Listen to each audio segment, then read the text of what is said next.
मेरे स्टूडेंट्स, आप सभी विद्यार्थियों का स्वागत है एक बार फिर से आपके अपने यूट्यूब चैनल स्टडी विथ विकास पाठक में।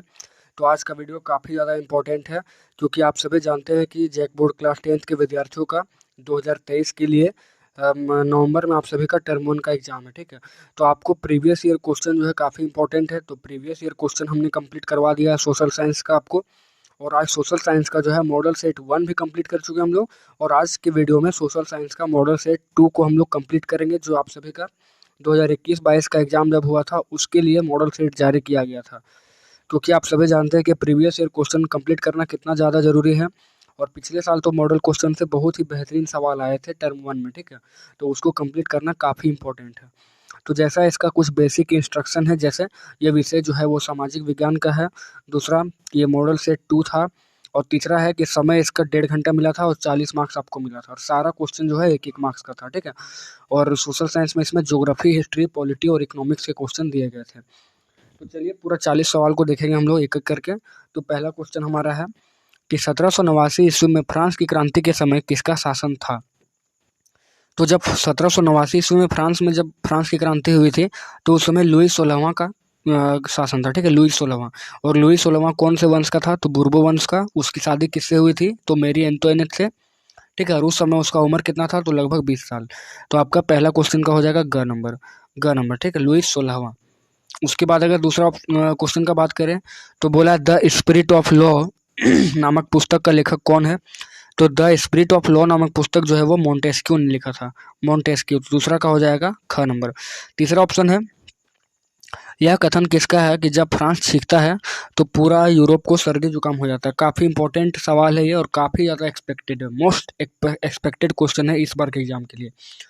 तो यह कथन किसका था कि जब फ्रांस छींकता है तो पूरा बाकी यूरोप को सर्दी जुकाम हो जाता है? ये कहा था आपका मैटरनिख ने। तो 3 का हो जाएगा का।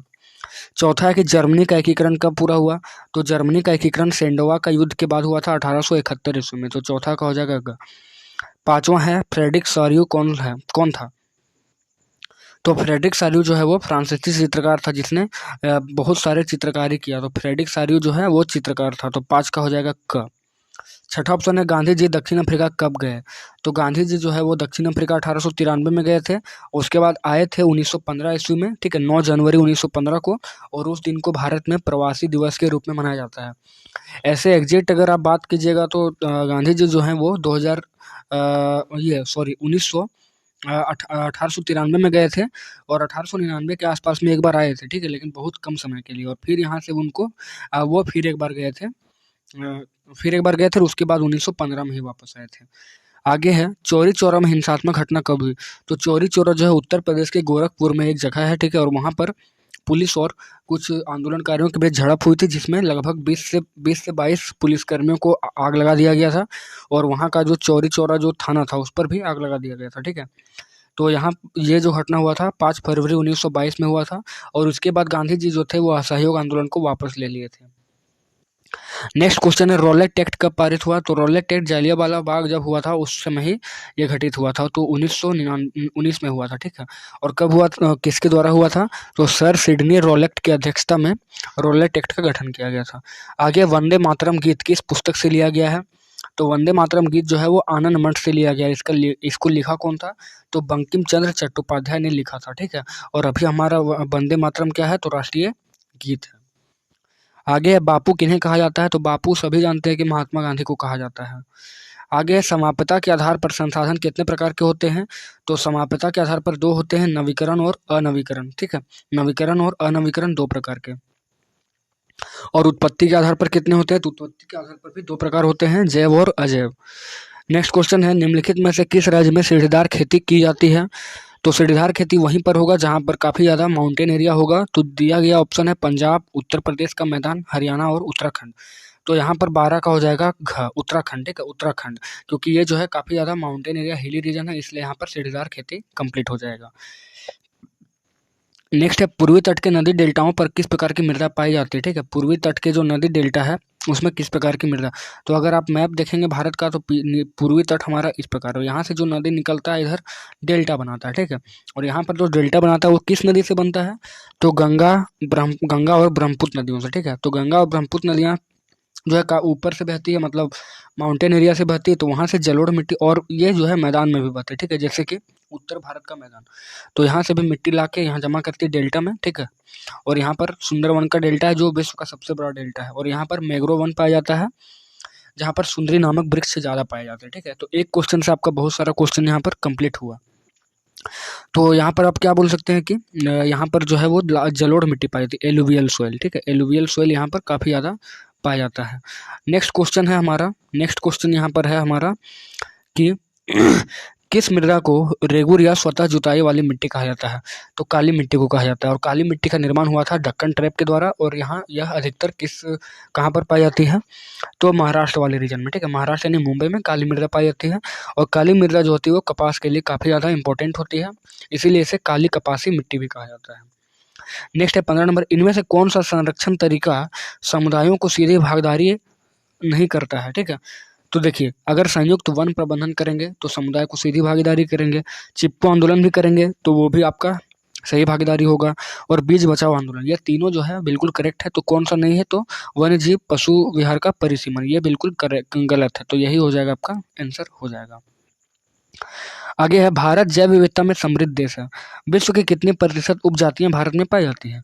तो भारत में जो है उपजातियां जैव विविधता में भारत में कितनी प्रतिशत उपजातियां? तो 8%, ठीक है, 8% जो है उपजातियां पाई जाती हैं। आगे है, भारतीय वन जीव अधिनियम, ठीक है, कब लागू किया गया? तो 1972 में ये लागू किया गया था। ये जो है आपका सवाल रियली एग्जाम में जो आपका 9 या 6 अप्रैल को पिछले बार हुआ था सोशल साइंस का, उसमें आया हुआ था ये क्वेश्चन। नेक्स्ट है, भारत में बहुउद्देशीय नदी परियोजनाओं को आधुनिक भारत का मंदिर किसने कहा? ठीक है, भारत में बहुउद्देशीय नदी परियोजनाओं को आधुनिक भारत का मंदिर किसने कहा था? तो जवाहरलाल नेहरू थे, ठीक है, जवाहरलाल नेहरू। नेक्स्ट है, दामोदर नदी घाटी परियोजना किस राज्य में है? डीवीसी, दामोदर वैली कॉरपोरेशन, तो वो झारखंड राज्य में है। आगे, सरदार सरोवर बांध से कौन सा राज्य प्रभावित होता है?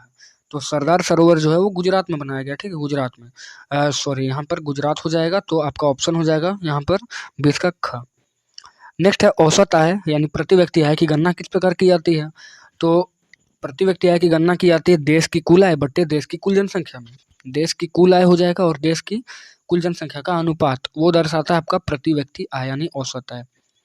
21 का क। 22 है, विभिन्न देशों के वर्गीकरण करने के लिए विश्व बैंक जो है वो किस मानदंड को अपनाता है? ठीक है, क्वेश्चन आपका कि विभिन्न देशों के वर्गीकरण करने के लिए विश्व बैंक किस मापदंड का प्रयोग करता है? ऑप्शन है प्रति व्यक्ति आय, मानव विकास सूचकांक, सकल घरेलू उत्पाद और जनसंख्या, तो हो जाएगा आपका प्रति व्यक्ति आय, ठीक है, प्रति व्यक्ति आय के द्वारा है विश्व बैंक मापदंड को पूरा करता है। आगे, नवीकरण संसाधन का उदाहरण क्या है?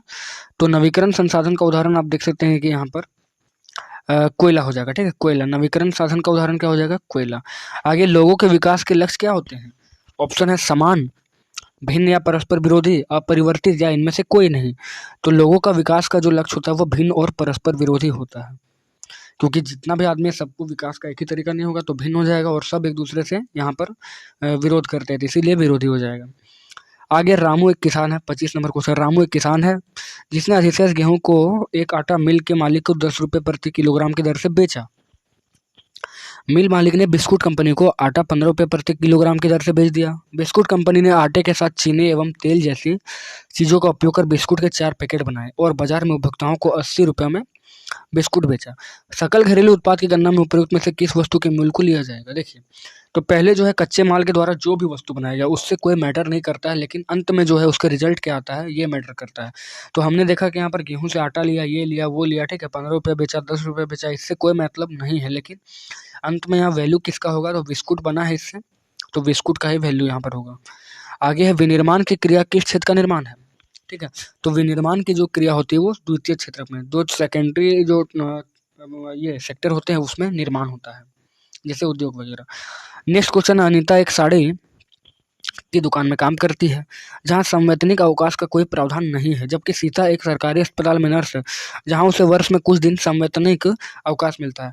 इन दोनों में से किसका किसका कार्य क्षेत्र संगठित और किसका असंगठित है? तो देखिए, जहाँ पर हमको अनीता का यहाँ पर असंगठित हो जाएगा और सीता का संगठित हो जाएगा, ठीक है, अनीता का असंगठित और ये सीता का संगठित, तो पहला ऑप्शन बिल्कुल करेक्ट है। पहला ऑप्शन जो है वो बिल्कुल करेक्ट है यहाँ पर।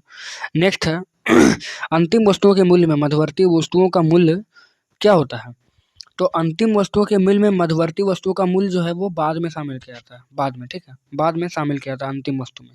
तो आपका हो जाएगा यहाँ का 29 है राष्ट्रीय रोजगार गारंटी अधिनियम कब अस्तित्व में है? मतलब एमजी नरेगा, ठीक है, नरेगा। तो नरेगा 2005 में लागू किया गया और इसमें क्या प्रावधान है? तो जो गरीब आदमी है उसको 100 दिन का रोजगार का गारंटी दिया जाता है। अगर उसको रोजगार नहीं मिलता है तो फिर उसको बेरोजगारी भत्ता दिया जाता है। नेक्स्ट क्वेश्चन है भंडारण को किस क्षेत्र में शामिल किया जाता है? तो भंडारण जो है हमारा वो प्राथमिक क्षेत्रक में, ठीक है, प्राथमिक क्षेत्रक में भंडारण। नेक्स्ट है संघीय शासन व्यवस्था के संबंध में निम्न में से कौन सा असत्य है? ऑप्शन है देश की एकता सुरक्षा को बढ़ावा देना, ये बिल्कुल करेक्ट है। क्षेत्रीय विविधताओं का सम्मान करना, ये भी बिल्कुल करेक्ट है।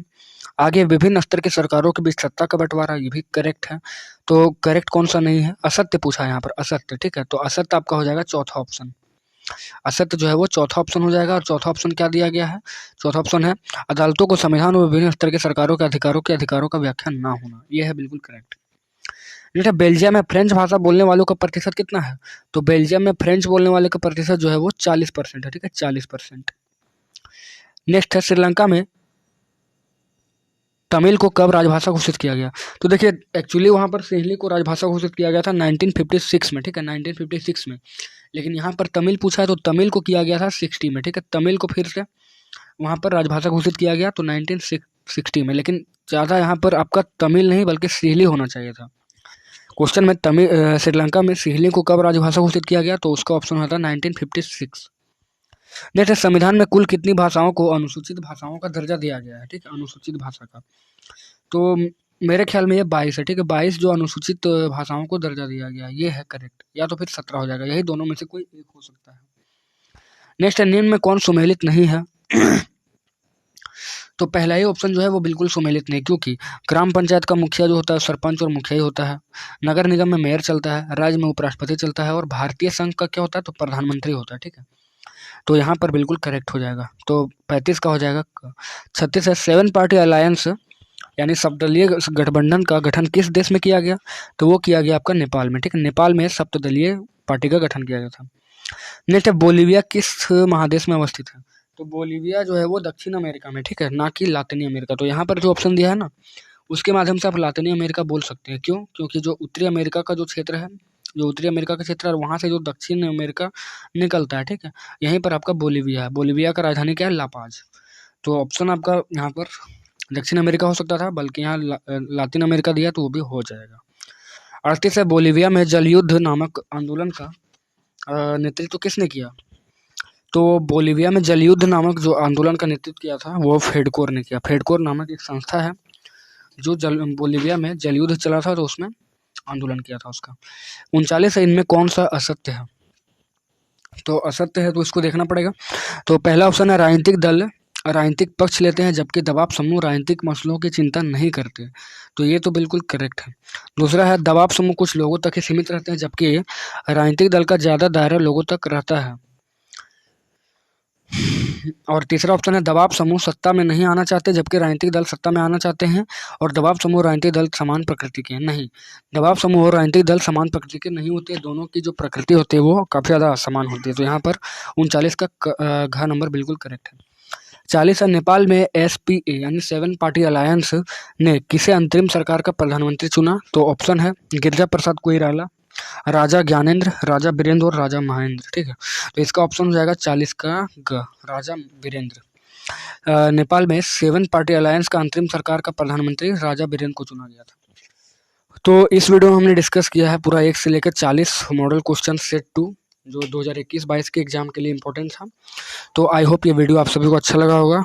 वीडियो अच्छा लगा है तो चैनल को सब्सक्राइब करके जाइए यहाँ से, और वीडियो को लाइक करिए, शेयर करिए थोड़ा, ताकि सभी का एग्जाम का तैयारी थोड़ा अच्छे तरीके से हो सके। तो चलिए मिलते हैं नेक्स्ट वीडियो में, तब तक जय हिंद जय भारत।